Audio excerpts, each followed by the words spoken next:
Hello everyone. Good afternoon. My name is Eric Squirrel. On behalf of the Office of Student Affairs and the Campus Activity Board, I would like to welcome you all to the annual International Holocaust Remembrance Program.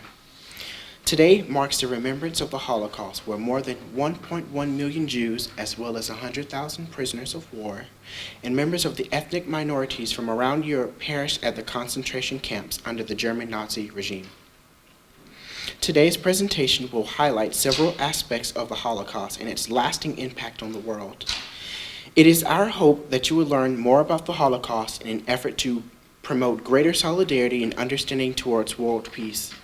At the registration table, you should have received a program evaluation. We ask that you please complete your evaluation at the completion of the program and return it to the registration table so that we may improve our greater programming offers. Thank you. Hello, I'll be introducing our speakers for this afternoon. Our first speaker is Dr. Henry Miller. Dr. Henry Miller is a native of Colombia, South Carolina, and is married with 2 grown children. His parents, Sheila and David Miller, were survivors of the Holocaust and immigrated to Colombia, South Carolina in 1949. Dr. Miller attended USC before receiving his doctorate in optometry from Southern College of Optometry in Memphis, Tennessee, where he met his wife, Minda. He completed an internship at Fort Campbell, Kentucky Army Hospital. He just recently retired after 37 years in private practice.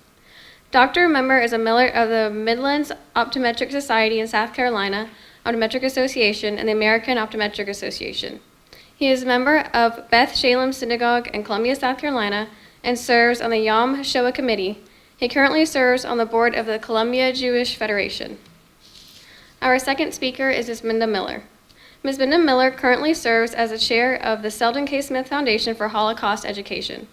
She is also on the board of the Columbia Holocaust Education Commission and a partner on the South Carolina Council on the Holocaust. She is involved in various volunteer activities in the community and is the program director for Tuesdays with Friends, a senior citizens monthly social. Minda is a former teacher and is married to Dr. Henry Miller, whose parents, Sheila and David, were among the first Holocaust survivors to make Columbia their home in 1949. Her in-laws' experiences are what has inspired and motivated Minda to promote Holocaust and tolerance education in the state of South Carolina. Thank you. Good afternoon, everyone. It's an honor to be here with you all today. As was mentioned, my name is Henry Miller, and I'm going to basically be speaking about my parents' survival of the Holocaust during World War II. After I get finished with my little talk, my wife, Minda, is going to also be speaking, and she'll kind of be focusing more on the importance of Holocaust education, and we'll possibly be talking a little bit more about about Hitler's come to power during the 1930s in Germany. So again, as I mentioned, my name is Henry Miller. I'm a South Carolina boy, born in Columbia in 1953. I'm here because I was asked to speak about the subject matter of my parents' lives. I hope that their story will be of interest. By the way, can y'all hear me in the back? I'm kind of quiet, so let me know. Just let me know if I'm getting too quiet. I hope, again, that my parents' story will be of interest. My parents were survivors of the Holocaust. I am simply the child of survivors. I am not an educator or historian. I have no delusions about the fact that most of what I personally say or do is or is not very special. What is special, though, or miraculous, is that anyone of Jewish descent survived the atrocities that took place in Europe between 1939 and 1945. 6 million deaths occurred during World War II for no reason other than the fact that those individuals were Jews. The children of survivors like me or my sister, you might say, are simply artifacts of the aftermath.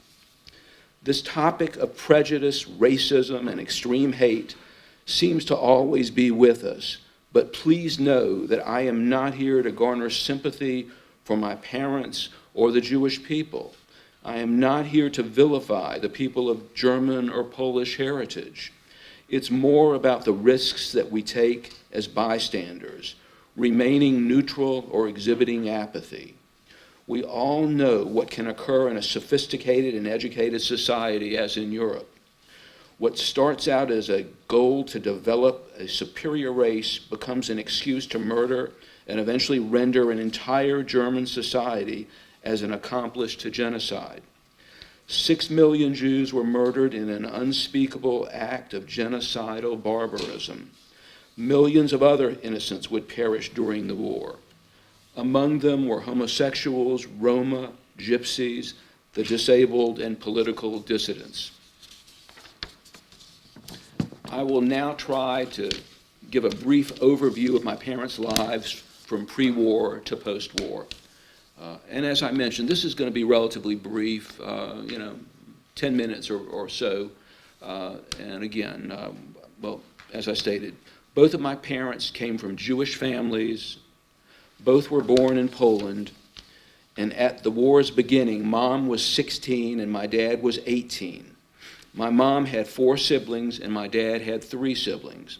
It is unimaginable that they lost their parents, siblings, grandparents, aunts, uncles, and cousins all at once.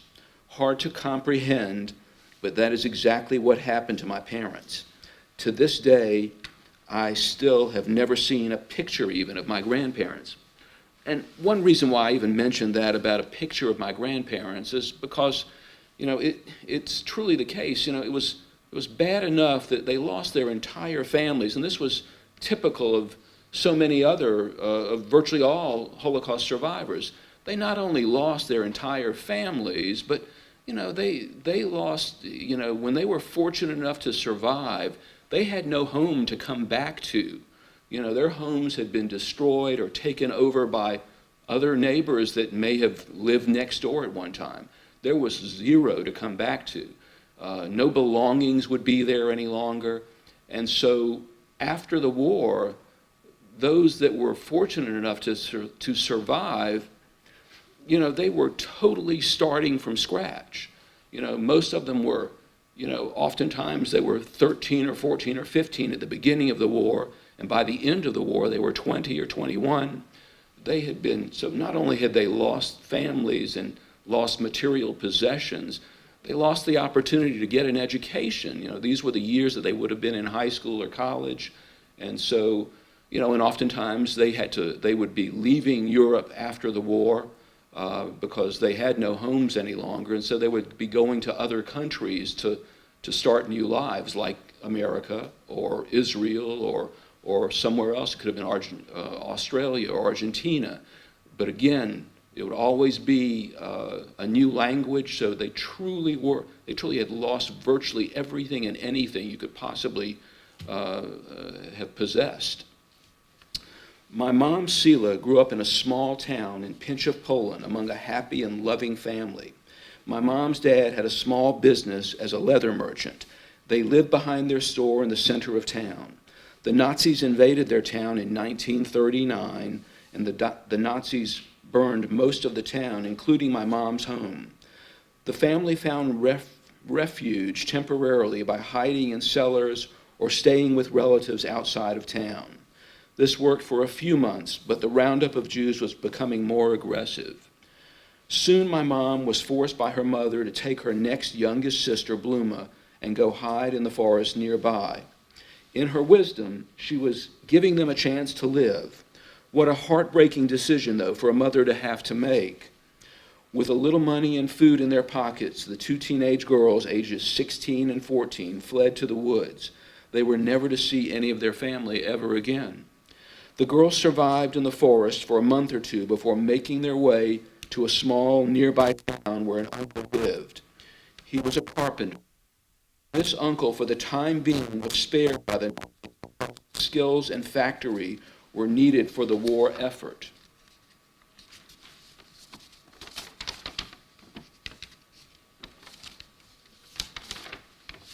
The uncle was able to hide them for a while. However, the girls were soon captured and sent to a work camp where they toiled at an ammunition machine for 12 hours a day on little food and water. Conditions at the camp were horrible, but in actuality, the girls were fortunate that this was not an extermination camp. As Russian forces closed in, Sila and Bluma, that's my mom and my aunt, were transported west to Germany in the spring of 1943. They were sent to Bergen-Belsen for a short period of time, performing daily meaningless tasks. Bergen-Belsen was a death camp. This is the camp where Anne Frank perished. Starvation and disease was rampant.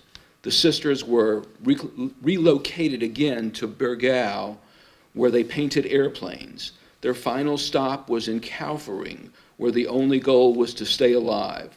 There was little food, not even enough for the German guards. Inmates were little more than skeletons. Bluma had typhus and Sila had contracted typhoid fever. Each weighed about 70 pounds. Eventually, they would hear gunfire outside, and the camp was liberated by American soldiers. As sick as they were, the sisters could hardly comprehend that the war was over and that they were free again. It was not until they were taken to a hospital in Landsberg, Germany, that Sila and Bluma were made aware that their entire family had perished.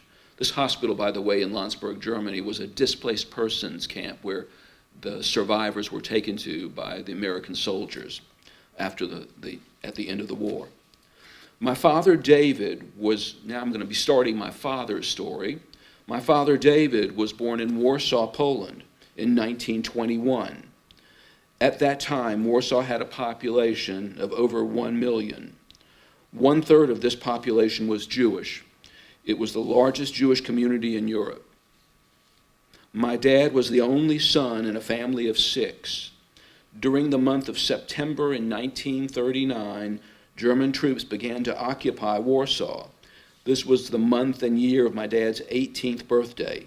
It would be the beginning of a 5.5-year nightmare.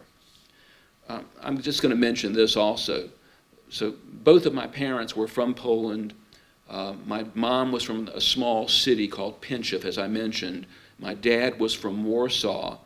But it really didn't matter where you were from during these days of the war, during these beginnings of the war. If you were Jewish and you lived anywhere in Central Europe or Eastern Europe, you were going to be searched out and be taken to a ghetto where they rounded up all the Jews, and you stayed in that ghetto and hardly survived. There was always very small amounts of food for families there, and families were always crowded into very small apartments, multiple families in the same apartment. And so, in other words, that was the case for both of my parents and for most other Jews of Europe during the war. In October of 1940, the Warsaw Ghetto was established, and it was just a month later that the ghetto was sealed. That's the ghetto that my father was in.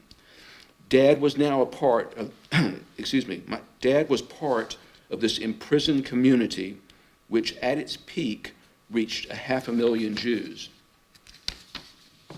Meanwhile, the Nazis were building extermination camps throughout Eastern Europe. The ghetto population was gradually being depleted as the Jews were forced to board cattle cars to take them to their deaths in the gas chambers. Among those was my father's family, who were sent to their deaths at the Treblinka concentration camp in Poland. April 19th, 1943 was the starting date of the Warsaw Ghetto Uprising. This revolt against Hitler's forces lasted approximately 1 month. As the Jewish resistors' supply of ammo and weapons ran out, though, my father escaped through the sewers of Warsaw. He was captured in May of 1943 and was among the last of the Jews to leave the Warsaw Ghetto alive. And so again, this is April 1943. My father survived the Warsaw Ghetto Uprising, and at the end of this failed uprising, he escaped the ghetto through the sewers. But then within weeks or days of escaping, he was then captured and then taken to the concentration camp. So after his capture, he was sent to Auschwitz. The complex included 2 other camps, Birkenau and Monowitz. Together, these camps were responsible for an estimated 2 million deaths. Dad, being a young man, was assigned to labor in the coal mines nearby instead of being sent to the gas chambers. All prisoners were tattooed with an ID. My dad's number never faded and was visible on his right forearm throughout his life.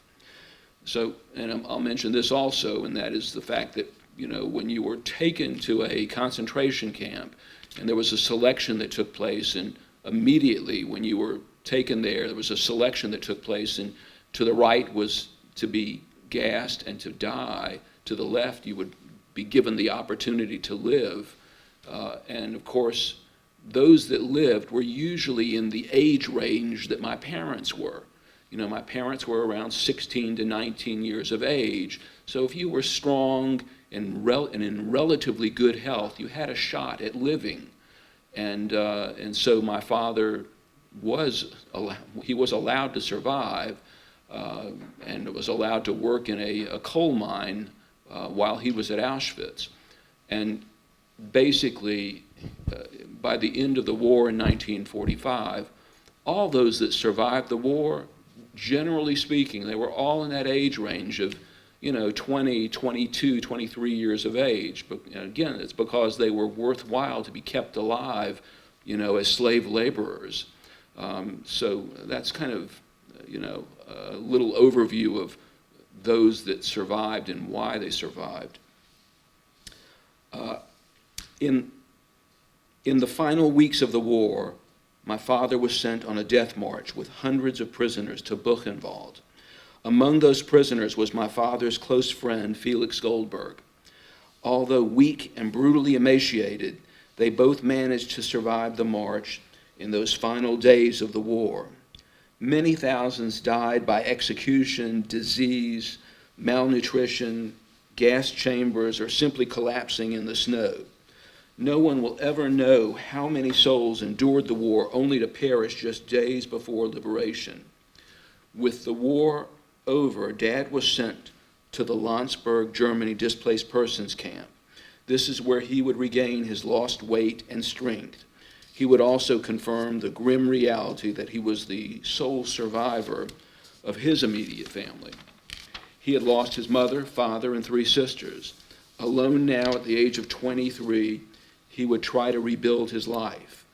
It was in the displaced persons camp that he and his buddy Felix met the 2 sisters, Sela and Bluma. Within a year, they were married in a double wedding. Just a few months after being married, David and Sela, that's my mom and dad, received notice that they were being sponsored as refugees by Beth Shalom Synagogue in Colombia, South Carolina. And they, of course, had, their papers said Columbia, South Carolina, but they had no idea, where or what Columbia, South Carolina was. They just knew that they had applied to get out of Europe, and they finally received papers to allow them to come to America. And they were fortunate to be allowed to come to America because generally, it was very hard to get out unless you had family to sponsor you. But fortunately for my parents, Beth Shalom Synagogue, which is still the synagogue that my wife and I go to, they sponsored 4 couples in 1949, and so my parents were one of those 4 couples that made it to Colombia, and they started new lives there. Okay, so let me get back to where I was. Upon arriving in America and arriving at Ellis Island in April of 1949, they were very driven to start new lives, start a family, and put down roots. I believe that there was virtually nothing that they could not overcome in America because they had just experienced the most horrific 5 years that could ever be imagined. My dad was 18 at the start of the war, and Mom was only 16. Nothing that they would face the rest of their lives could compare to what they had experienced.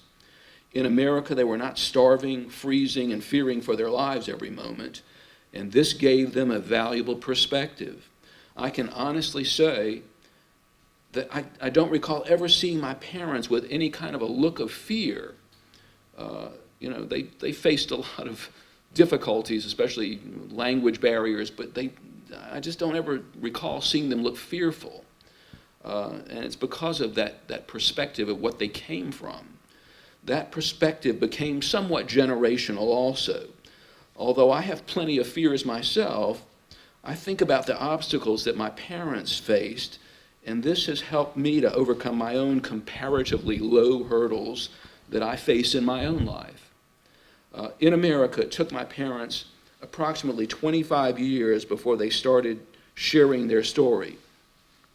This seemed to be the pattern for most Holocaust survivors. My dad was always very vague and guarded, though, when talking about his life in Europe. Mom, on the other hand, was able to speak on numerous occasions at local high schools and colleges in the area. She also had her story recorded and videotaped by the Spielberg Foundation in the 1990s. When Mom and Dad were asked to share their stories, their message was always with hope that history would not be repeated and that the world would try to learn from its mistakes and never forget.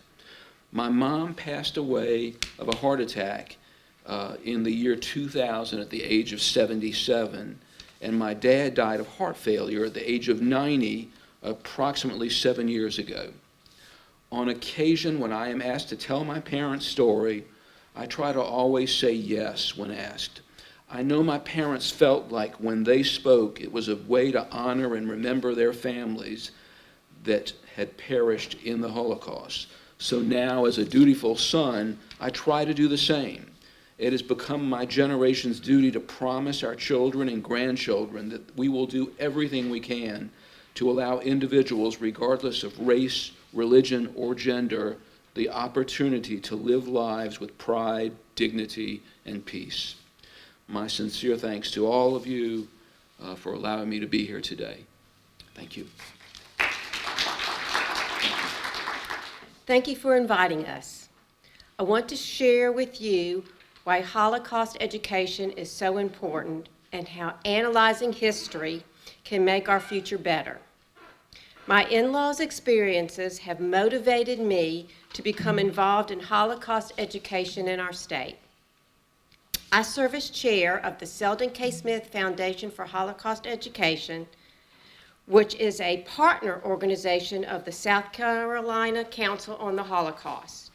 Our mission is to provide grant funding for Holocaust educational and awareness projects in South Carolina. We also provide teacher training. By teaching the lessons of the Holocaust to both children and adults, we strive to promote tolerance and justice.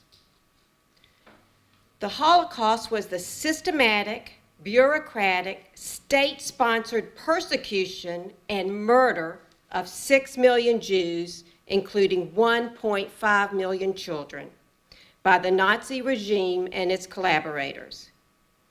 Hitler and the Nazis who came to power in Germany in January of 1933 believed that Germans were racially superior and that Jews deemed inferior were a threat to the so-called German racial community. Hitler wanted to eradicate the Jewish population. Here is a brief explanation of how Hitler rose to power.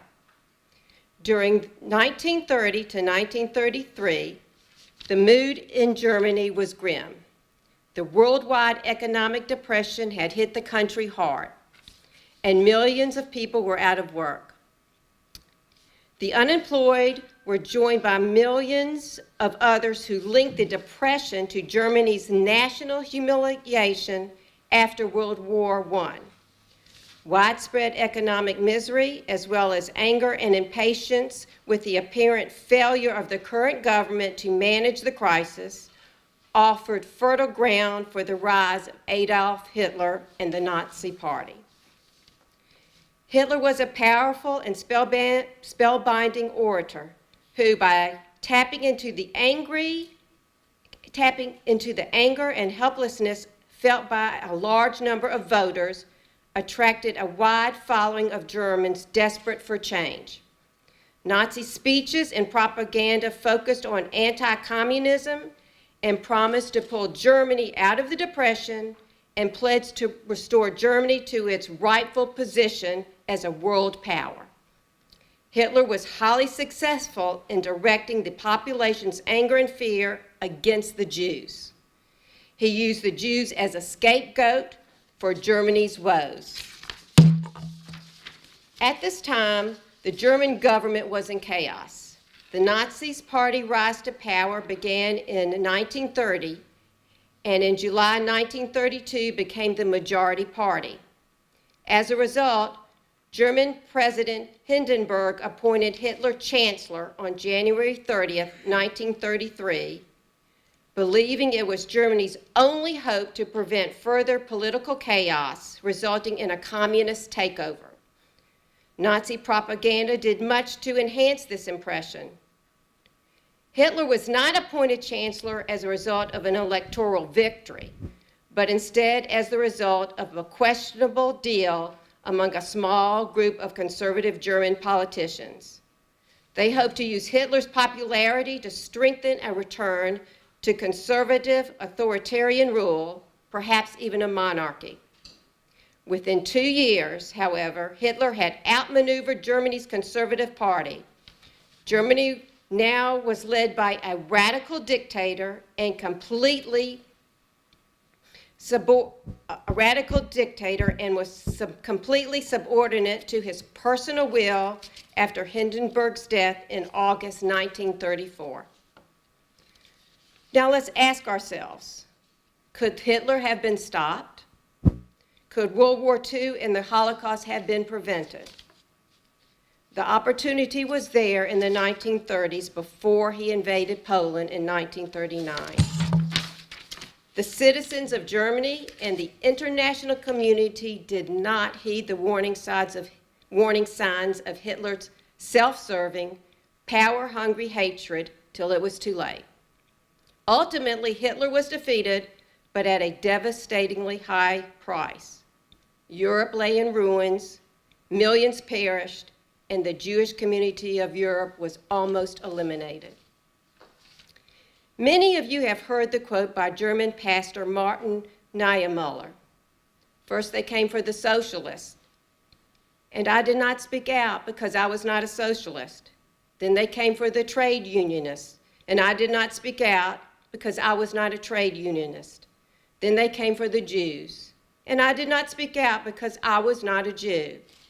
And then they came for me, and there was no one left to speak out.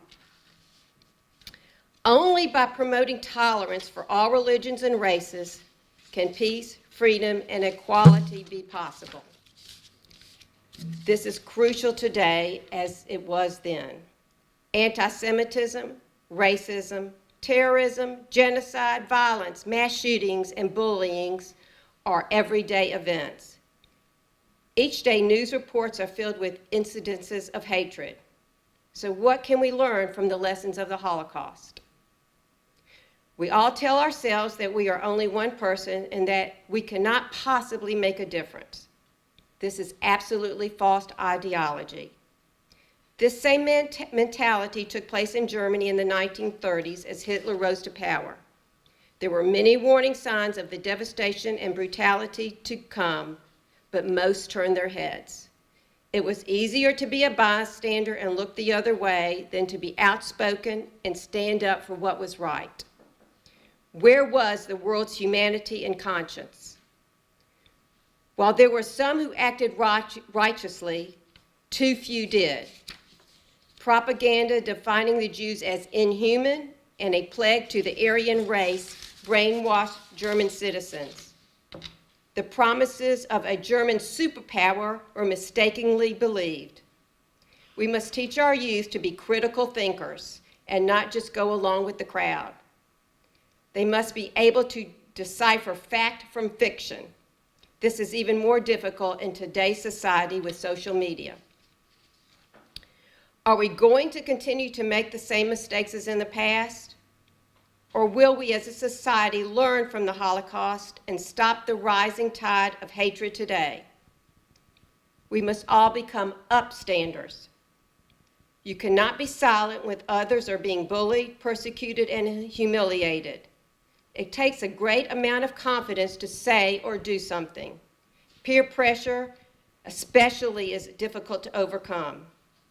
It is hard to be the first one to say, this is hurtful, this is wrong.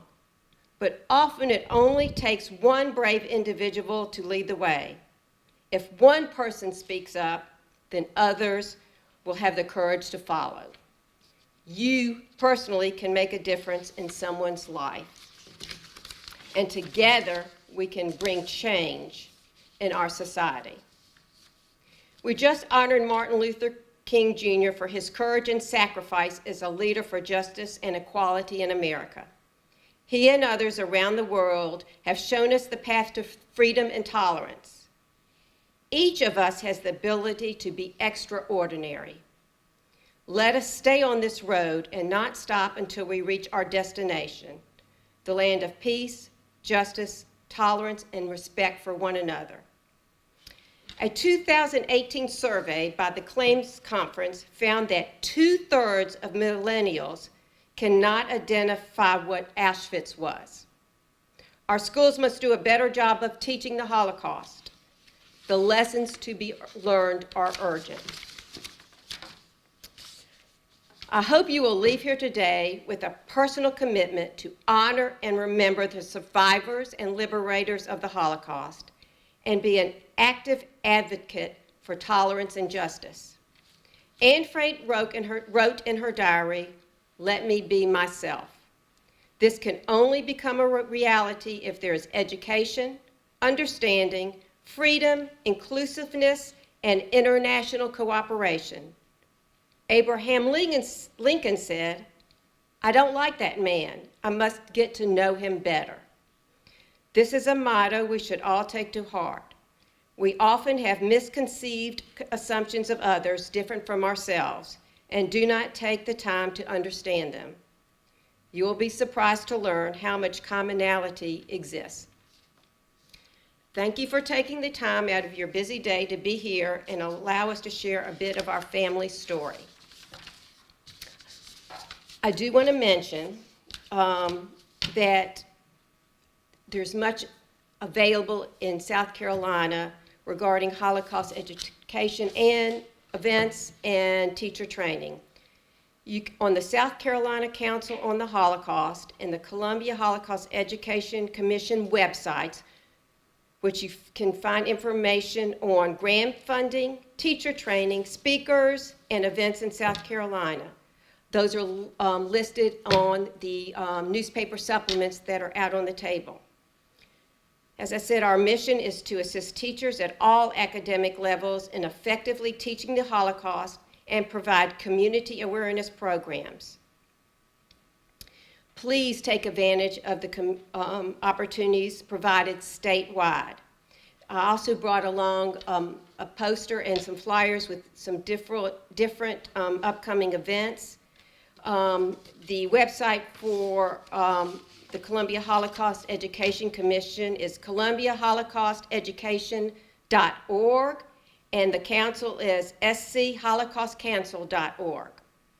A few of the events I do want to mention is International Holocaust Remembrance Day is Sunday, and in Colombia and throughout the world, communities are showing Who Will Write Our History. It is a documentary about the hidden papers written in the Warsaw Ghetto that were buried so that the Jews in the Warsaw Ghetto knew that they had to tell the story of what was really happening.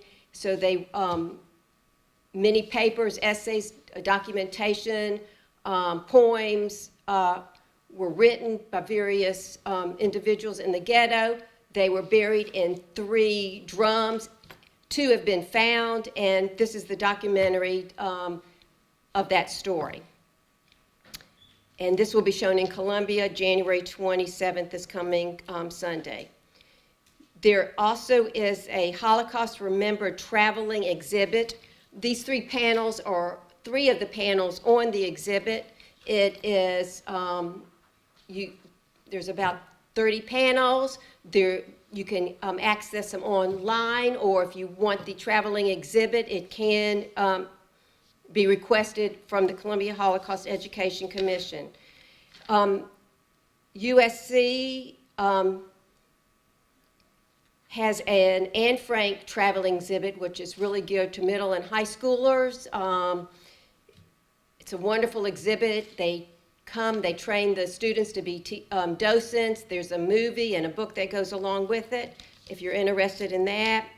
There's a 10-day Eastern European study trip, June 15th through June 24th. It's open to anyone, but if you are an educator, a teacher, the first 10 teachers will each get a $1,000 stipend for the trip. March 24th at USC, Carl Evans is going to speak about the Rwanda genocide. July 16th through 18th is the Summer Holocaust Teachers Workshop in Colombia. We've been doing this workshop for over 20 years. And then a one-day fall workshop on October 18th. And there's also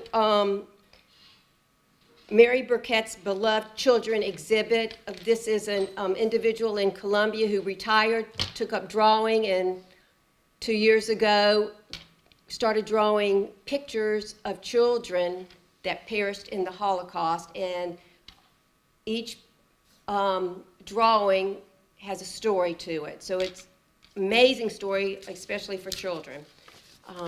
So I guess now, my husband Henry and I are happy to entertain any questions. I don't know if we'll have the answer, but we'll try.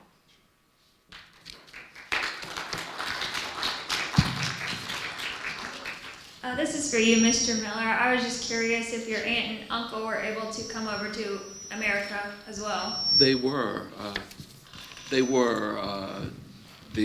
My aunt and uncle came within a year after my parents came to Colombia, and they had a tougher decision because my uncle had a brother that had already gone to Israel, and so my uncle really theoretically wanted to go to Israel upon leaving Germany, but my aunt wanted to come to Colombia because she had a sister here in Colombia that was my mom, and usually the wives win out on that decision, and so they did come to Colombia, and they lived long lives here. My aunt is still alive at the age of 92 and still lives in Colombia, and they actually have a business called the Tile Center, which coincidentally there are two locations of the Tile Center. One is in Colombia, and there's one here in Florence, somewhere in Florence. I'm not sure where, but and it's a family-run business. It's run by their children. Thank you. Any other questions for Minda or for myself? Anyone else? Certainly. Oh, go ahead. We'll start here. How did you end up leaving? I'm sorry, repeat that. How did you end up leaving? How did they end up leaving? How did I end up leaving? I'm not sure what you mean. Like, when did they leave? Like, what convinced them to leave? My parents? What convinced them to leave Europe after the war? Well, in other words, most of the Jews, after they came out of the concentration camp, they were sent to a displaced persons camp, and that was meant to be a temporary place until they could recover from being emaciated and during the war. And so after they recovered, then the process of deciding where to go took place. And for most of the survivors, they were, as I mentioned earlier, they had to make a decision where to go. And again, they were leaving for all over the world, as I mentioned, Australia, the United States, Argentina, Israel. But you needed to have a sponsor. So again, it wasn't easy to get out of Europe. You needed a sponsor, and if you had a family member somewhere else in the world, then usually that family member could serve as the sponsor. But if you didn't have a family member outside of Europe, then it was more difficult, and you had to wait until possibly a local church or a synagogue from somewhere in the United States would sponsor them and help to bring them to America. So that's basically how the process took place. By the way, they couldn't go back to like their homes in Poland, like for my father to go back to Warsaw, for my mom to go back to the small city she was from. It was generally too dangerous to even go back to your home city. Europe was like the Wild West after the war. There was a lot of anti-Semitism that still took place, so you were risking your life if you tried to go back to your home after the war. As a Jew, you were facing anti-Semitism everywhere. But also, even if you were a German soldier that ended up in France after the war and needed to get back to Germany, even German soldiers were at risk of being murdered also, because there were so many others who wanted revenge for what Germany had done to so much of Eastern and Central Europe. It's a long answer, I'm sorry, but thank you. There was nothing for them to go back to in Poland. Their homes were no longer there. The anti-Semitic atmosphere was still there. Europe was devastated. I mean, it took years and years to rebuild. They wanted to go, survivors wanted to get out, start a new life without those memories and begin again, and most, had very few family members left. So they put it behind, they immigrated all over the world and put it behind them for many years. Survivors really didn't start speaking out until the 1980s, and mostly because of the Spielberg Foundation.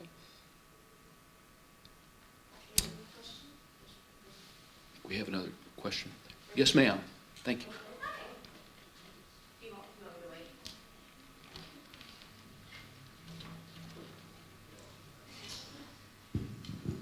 Hello. Hi. Hi.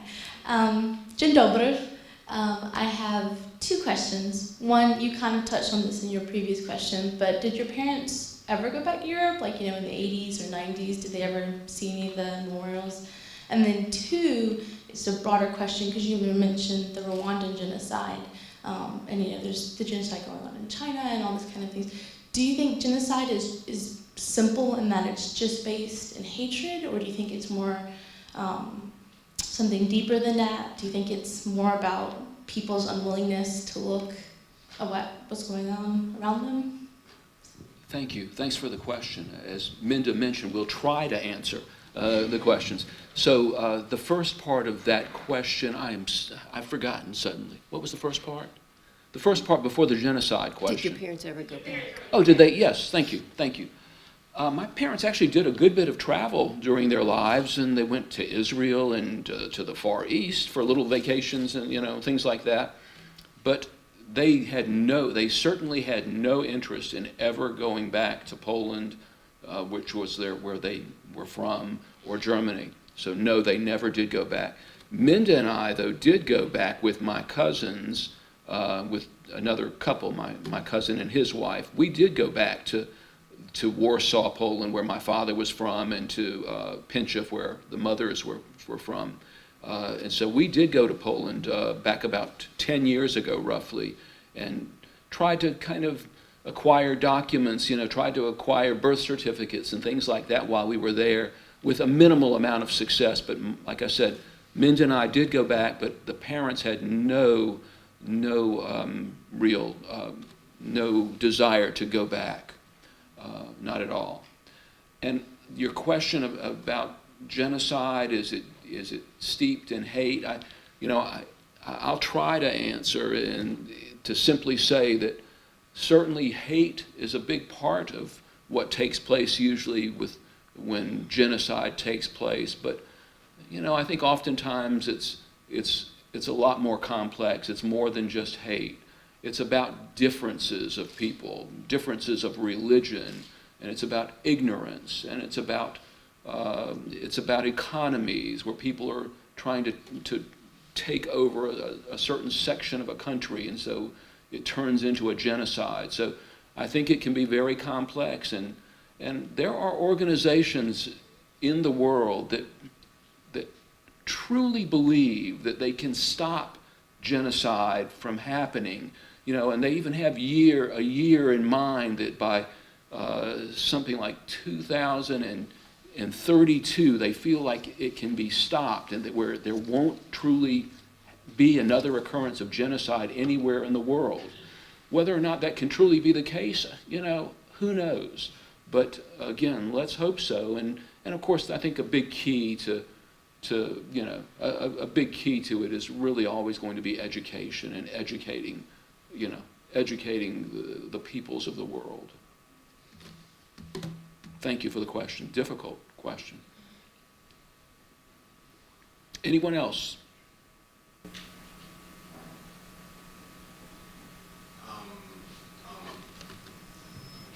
That's all? Okay. Well, you touched upon this as your, at least on the aspect of your childhood, about how not exactly by using your parents' experience to facilitate your own growth as a person by finding the inner strength to persevere and whatnot. I had to think for a second, thinking about it.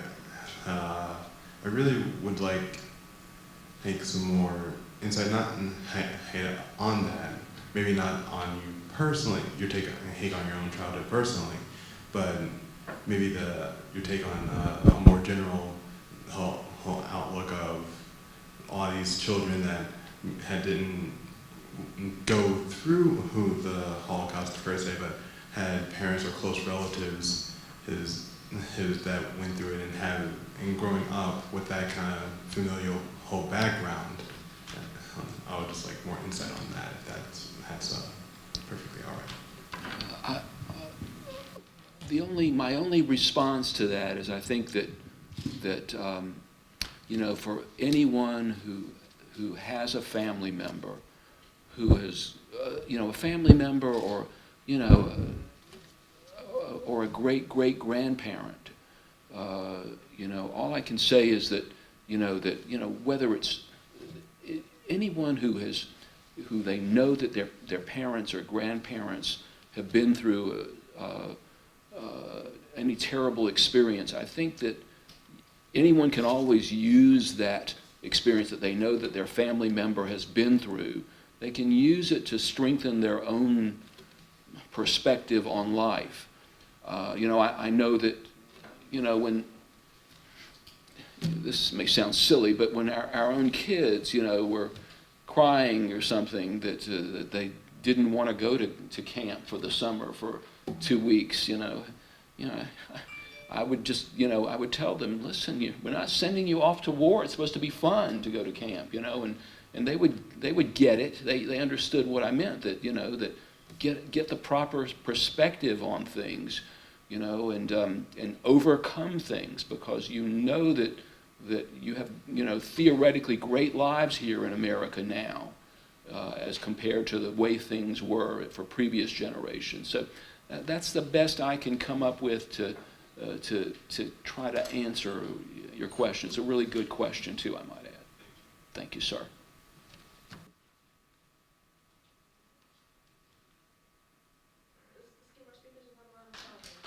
Thank you.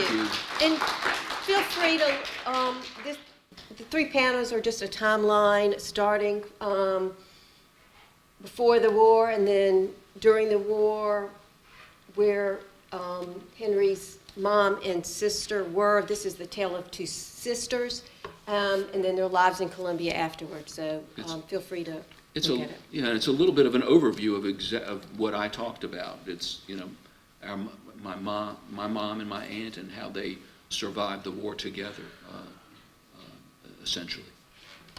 Thank you again to Dr.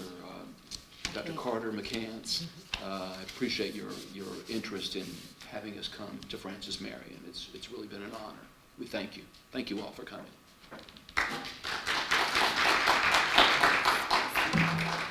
On behalf of the Campus Activities Board, we'd like to thank our fantastic speakers for their presentations today with just a small token of gratitude from the board. It's really thank sweet. you. Thank you so much. You're welcome. Thank you so much. Thank you all for coming out today. I think programs like this are really important because they give us the opportunity to remember, learn, and grow from past events and mistakes that have been made throughout history. I'd like to remind you all to fill out the event evaluation forms that you received outside. If you did not receive one of those, you can get them at the sign-in table and also turn them in at the sign-in table. Thank you all again for coming, and have a great rest of your evening.